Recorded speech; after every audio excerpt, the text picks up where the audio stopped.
ناظرین، لونڈیوں سے جسمانی تعلقات سے متعلق اسلامی روایات پر بہت سے غیر مسلم سوال اٹھاتے ہیں۔ غیر مسلم اس چیز کو ہتھیار بنا کر مسلمانوں کے عقائد پر ایسے وار کرتے ہیں اور اخلاقیات کے نام پر مذاکرہ نہیں بلکہ جنازہ نکالتے ہیں، تو سننے والے مسلمان کے پاس کم علمی کی وجہ سے اس چیز کا جواب نہیں ہوتا، کیونکہ آج کل کے دور میں تو یہی چلن ہے کہ کسی کو غلام بنا کر رکھنا برا ہے، تو عام مسلمان بھی ان ہتھ کنڈوں سے زیادہ مروب ہو جاتے ہیں اور اکثر اپنا ایمان کمزور کر بیٹھتے ہیں۔ قرآن کریم میں فرمایا گیا، اور اگر تمہیں اندیشہ ہو کہ تم یتیم لڑکیوں کے بارے میں انصاف نہ کر سکو گے تو ان عورتوں سے نکاح کرو جو تمہارے لیے پسندیدہ اور حلال ہوں، 2 اور 3 اور 4۔ پھر اگر تمہیں اندیشہ ہو کہ تم عدل نہیں کر سکو گے تو صرف ایک ہی عورت سے نکاح کرو یا وہ کنیزیں جو شرعاً تمہاری ملکیت میں آئی ہوں۔ غیر مسلم اس آیت کو بنیاد بنا کر اپنا پروپیگنڈا کرتے ہیں اور ہم مسلمان ان کا شکار ہو جاتے ہیں۔ کیا آپ نے کبھی سوچا ہے کہ آپ سے کسی نے ایسا سوال کیا یا ایسے دلائل آپ کے سامنے دیے تو آپ کے پاس اس کا کیا جواب ہونا چاہیے؟ آج کی ویڈیو میں ہم آپ کو یہی سمجھانے والے ہیں۔ ناظرین، ایک مسلمان نوجوان ڈاکٹر ذاکر نائک کے پاس آیا اور اس نے کہا کہ سب سے پہلے تو میں آپ کا شکریہ ادا کرنا چاہوں گا کہ آپ کی وجہ سے میں ایک اچھا انسان اور اچھا مسلمان بن گیا۔ بے شک ہدایت اللہ تعالیٰ فراہم کرتا ہے، مگر میرے لیے ہدایت کا ذریعہ آپ تھے۔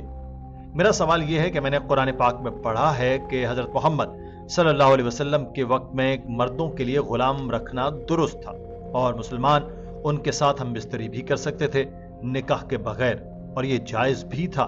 کیا یہ عورت کی توہین نہیں تھی؟ اور کیا یہ عورتوں کے لیے اجازت تھی کہ وہ بھی مرد غلام رکھیں؟ I have read in glorious Quran that in previous time, during the time of Prophet Muhammad sallallahu alaihi wasallam, men were allowed to keep female slaves and they were allowed to have that intimate relationships with them without the nikah, and the offsprings were also considered to be legitimate. So I mean, wasn't it any kind of degradation of the honor of the women, and were women allowed to do that, or this privilege was only confined to men? Doctor Zakir Naik نے اس سوال کا جواب دیا کہ قرآن پاک میں کئی مرتبہ آیت آئی ہے کہ اپنی بیوی اور ان کے ساتھ ہم بستری کر سکتے ہیں جو تمہارے ملک یعنی ملکیت میں ہیں۔ حضور اکرم صلی اللہ علیہ وسلم کے دور میں جنگیں ہوتی تھی، اور جب جنگیں ہوتی تھیں تو ان میں قیدی بھی آتے تھے جن میں عورتیں اور مرد بھی ہوتے تھے، ان کو غلام کہا جاتا تھا۔ اگر آپ اس چیز کا جائزہ لیں تو سورہ نساء میں کہا گیا کہ اگر تم نکاح کے وسائل نہیں رکھتے تھے، غلام عورت سے نکاح کرو اور اس کو حق مہر میں آزادی دے دو، تو یہاں نکاح کو ترجیح دی گئی ہے۔ اس بات کو سن کر اس لڑکے نے بات کاٹی تو ڈاکٹر ذاکر نائک کے چہرے کے تاثرات یکدم تبدیل ہو گئے اور انہوں نے تنبیہ کرتے ہوئے کہا کہ آپ نے اپنا سوال پوچھ لیا، میں جواب دے رہا ہوں۔ اس لڑکے نے پھر بات کاٹی اور کہا کہ یہ سوال بھی ملتا جلتا ہے۔ ڈاکٹر صاحب کا لہجہ تھوڑا سا بدلا اور انہوں نے کہا کہ آپ نے سوال کر لیا، میں جواب دے رہا ہوں، مجھے اس میں ٹوکے مت، پہلے بات سن لیں۔ ملتا جلتا سوال کرنا ہے تو واپس لائن میں جا کر لگیں اور ملتا جلتا سوال کر لیں۔ آپ نے سوال کر لیا ہے، ہم سب نے سن لیا ہے۔ اگر آپ ملتے جلتے سوال کرتے رہیں گے تو وقت بہت لگے گا، جو ہمارے پاس ویسے ہی کم ہوتا ہے۔ صرف غیر مسلموں کو اجازت ہے کہ وہ جواب سن کر اپنا ایک اور سوال رکھ سکتے ہیں، مسلمانوں کو واپس لائن میں جا کر لگنا ہوگا۔ آپ سوال در سوال کرتے رہیں گے تو ہمارے لیے بہت ہی کم وقت بچے گا اور دوسرے سوال کرنے والے لوگ تنگ ہوں گے۔ That if you don't have the means to get married, so marry a slave woman and give her freedom as meher. So here it's encouraging that Although the slavery has been abolished, brother, you asked a question. Your question is over. it is correlated actually. You cannot correlate. You have to go behind the queue to correlate. You asked the question, we heard your question, it was long. If we start correlating always, non-Muslims are allowed. Muslims, you can go behind the queue, no problem. If we start correlating, we'll be able to handle very few questions. For non-Muslims, I'm a bit lenient. Doctor Zakir Naik نے سوال کا جواب جاری رکھا اور کہا کہ آپ کے سوال کی طرف پھر آتا ہوں جو آپ نے درمیان میں ہی ٹوک دیا تھا۔ میں غلام عورت سے نکاح کی بات کر رہا تھا کہ اگر آپ کے پاس شادی کے وسائل نہیں تو غلام عورت سے شادی کریں اور حق مہر میں اس کو آزادی دے دیں، اور یہ حکم صرف مردوں کے لیے ہے، عورتوں کے لیے ایسا کرنا ممکن نہیں، اور اس حکم کا اطلاق صرف غلام عورتوں پر ہوتا تھا کہ مرد ان سے سیکس کر سکتے تھے۔ قرآن عورتوں کے لیے مرد غلاموں سے متعلق کوئی ہدایت نہیں دیتا، اور اگر آپ اس چیز کو اس دور کے حساب سے دیکھیں تو جب یہ چیز ایک عام اور معمول کی بات تھی اور ازدواجی تعلقات سے ہٹ کر دوسری عورتوں کے ساتھ جسمانی تعلقات بنانا معیوب نہیں سمجھا جاتا تھا۔ اسلام نے اس چیز کو مرحلہ وار ختم کیا تھا۔ جیسا کہ اس سے پہلے کہ کچھ چیزوں کو بھی حرام قرار دیا گیا تھا تو ان کو بھی مرحلہ وار ہی ختم کیا گیا۔ آہستہ آہستہ غیر محسوس طریقے سے پہلے عادات ہٹائی گئیں، پھر حرمت کا حکم جاری ہوا، جیسے کہ شراب نوشی بھی اسلام کے ابتدائی دور میں بہت عام چیز تھی۔ سورہ بقرہ کی آیت نمبر 219 میں پہلے کہا گیا کہ شراب میں فائدہ اور نقصان دونوں ہیں مگر نقصان زیادہ ہے۔ اگلی تلقین سورہ نساء کی آیت نمبر 43 میں کی گئی، جس میں کہا گیا کہ شراب زدہ ذہن یعنی اس کیفیت میں کہ ابھی نشہ باقی ہو نماز مت پڑھو۔ اور پھر آخر کار سورہ مائدہ کی آیت نمبر 90 میں شراب نوشی کو مکمل حرام قرار دے دیا گیا۔ اس سے متعلق علماء کرام کا کہنا ہے کہ حضرت محمد صلی اللہ علیہ وسلم نے مدینہ کی گلیوں میں یہ اعلان کرا دیا کہ شراب حرام قرار دے دی گئی ہے، تو جس کے ہاتھ میں جو برتن شراب کا تھا اس نے وہیں پھینک دیا، جس کے پاس گھر میں شراب ذخیرہ تھی اس نے گھر سے باہر لا کر بہا دی۔ ایک جگہ پر مجلس جاری تھی جس میں حضرت ابو طلحہ، حضرت ابو عبیدہ بن جراح، حضرت ابی بن کعب جیسے جلیل القدر صحابہ تھے، اور اس دور کے حساب سے شراب کا بھی اہتمام تھا۔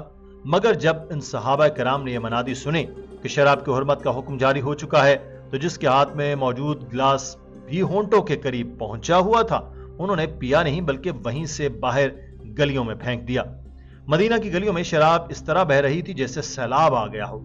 عرصہ دراز تک یہ حالت رہی کہ جب بھی بارش ہوتی تو زمین میں جذب شراب کی بو فضا میں شامل ہو جاتی۔ The first verse of the Quran of Surah Baqarah chapter 2 verse number 219 says that in alcohol there is profit and loss. Loss is more than profit. The next verse was revealed in Surah Nisa chapter 4 verse 43 that do not pray with your mind befogged. Means when you're praying don't have intoxicants. Finally the ban came in Surah Ma'idah chapter 5 verse number 90 that alcohol is banned. Doctor صاحب نے بتایا کہ ایسا ہی جسمانی تعلقات والے معاملے میں بھی ہوا۔ عرب لوگ غلام اور بیویوں کے علاوہ دیگر عورتوں سے بھی جسمانی تعلقات رکھتے تھے، تو اسلام نے پہلے باہر کی عورتوں کی روک لگائی، پھر غلام عورتوں سے سیکس کو حرام قرار دیا اور نکاح کی بات کی۔ آج کل ایسا دور ہے کہ جنگیں بہت کم ہوتی ہیں۔ لوگ اعتراض اٹھاتے ہیں کہ قرآن غلامی کی بات کرتا ہے، کیا یہ صحیح ہے؟ تو میں کہتا ہوں کہ کیوں نہیں، کیونکہ آج ہم جانتے ہیں کہ عالمی طور پر غلامی پر پابندی لگا دی گئی ہے۔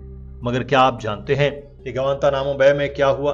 کیا اقوام متحدہ کے قوانین وہاں کچھ نہیں کر سکتے؟ اگر آپ غلامی کے اسلامی اور آج کے قوانین کا جائزہ لیں، اسلامی قوانین ان حالات سے 1000 گنا بہتر ہیں جو آج گوانتانامو بے میں ہو رہا ہے۔ ایک چینی اسپیکر کو بھی ہم نے دعوت دی کہ وہ بھی ہمارے ساتھ آ کر لیکچر دیں۔ ان کا نام جیمز ای ہے اور ان کو گوانتانامو بے میں رکھا گیا تھا۔ ان کی کہانیاں سنیں تو رونگٹے کھڑے ہو جاتے ہیں۔ تو اگر آپ دیکھیں کہ آج جنگی قیدیوں اور جیلوں میں قید کر دیا جاتا ہے، ان کے ساتھ برا سلوک کیا جاتا ہے، مگر اسلامی قوانین کے مطابق اگر کوئی غلام ہے تو اس کو گھومنے پھرنے کی آزادی حاصل ہوتی ہے۔ وہ بس بھاگ نہیں سکتے مگر اپنی مرضی کے ساتھ ایک علاقے میں جہاں چاہے جا سکتے ہیں۔ آج کل کی جیلوں کے اوپر بجلی کی تاریں لگی ہوتی ہیں، ان کے گیٹ بند ہوتے ہیں، اپنی مرضی سے قیدی نہیں آ جا سکتے۔ وہاں ہر قسم کی ناانصافی ہوتی ہے، لوگوں کو جنسی طور پر ہراساں کیا جاتا ہے۔ It may take place. People say that the Quran talks about slavery. Is it justified? I said yes, why not? You know why? Because today we know that internationally slavery has been banned. But do you know what's happening in Guantanamo Bay?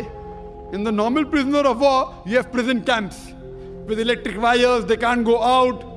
All sorts of nonsense goes there, you know. All sorts of sexual abuse goes there. Do you know that? Doctor Zakir Naik نے کہا کہ اگر میں آپ سے اتفاق بھی کر لوں کہ غلامی نہیں ہونی چاہیے تو بھی اسلامی قوانین اقوام متحدہ کے قوانین سے لاکھ درجے بہتر ہیں، گوانتانامو بے سے بھی بہتر ہیں، مگر اسلامی ازدواجی زندگی کے باہر کے جسمانی تعلقات کی حوصلہ شکنی کرتا ہے۔ تو یہ آپ کا سوال اس دور کے حساب سے ہے جب غلامی کی اجازت تھی، مگر یہ حکم آج ہے کہ آپ غلام عورت سے نکاح کرو اور اس کو حق مہر میں آزادی دے دو۔ ناظرین، لونڈی یا غلام اسلام کے دور اول میں یا تو وہ لوگ تھے جن کو صدیوں سے معاشرے کے غالب طبقے نے دبا رکھا تھا اور ان کی باقاعدہ تجارت ہوتی تھی اور منڈی میں قیمت لگتی تھی۔ اس غلامی کی بس اتنی سی قانونی پوزیشن تھی کہ وہ دنیا میں کسی چیز کے مالک نہ تھے، اور جب سے انہوں نے ہوش سنبھالا اپنا بکنا بکانا دیکھا، نہ کوئی گھر، نہ وطن، نہ ان کی سوچ، نہ رائے، نہ ارادہ اور نہ ہی کوئی اختیار تھا۔ اسلام نے آ کر ان سب غیر انسانی رسم و رواج کا خاتمہ کیا، نہ کہ ان کو بڑھاوا دیا، مگر چونکہ ہمیں اس سے متعلق کوئی علم نہیں تھا اس لیے ہم ان ہتھ کنڈوں کا شکار ہو کر اپنا ایمان کمزور کر بیٹھتے ہیں۔ اگر یہ ویڈیو آپ کے لیے فائدہ مند ثابت ہوئی ہے ناظرین اور آپ کے علم میں اضافہ ہوا ہے تو ہمیں کامنٹ سیکشن میں اپنی رائے سے ضرور آگاہ کیجیے گا. آپ کی رائے ہمارے لیے بہت ضروری ہے. اپنا خیال رکھیے. اللہ حافظ. بسم اللہ الرحمن الرحیم. السلام علیکم دوستو میں امید کرتا ہوں کہ تمام احباب خیریت سے ہوں گے اور ایمان اور صحت والی زندگی سے مستفیض ہو رہے ہوں گے. اللہ تعالی تمام مسلمانوں کو صحت اور عافیت والی اور ایمان اور اسلام والی زندگی عطا فرمائے. دوستو امید کرتا ہوں کہ آپ کو ہماری ویڈیو پسند آئی ہوگی. بہت ہی خوبصورت ویڈیو تھی. میں کوشش کروں گا کہ ایسی ہی خوبصورت ویڈیوز لے کر آپ کے لیے حاضر ہوتا رہوں. ایسی ہی خوبصورت ویڈیوز کے لیے اور یہ پیغام آگے لوگوں تک پہنچانے کے لیے ہمارے چینل کو سبسکرائب کریں اور ہماری ہر ویڈیو کو شیئر کر دیا کریں تاکہ یہ پیغام ہر مسلمان کو پہنچ سکے. تو امید کرتا ہوں آپ کو ہماری ویڈیو پسند آئی ہوگی. آپ سے دوبارہ ایک نئی ویڈیو کے ساتھ ملاقات ہوگی. تب تک کے لیے اللہ حافظ. اللہ نگہبان. السلام علیکم.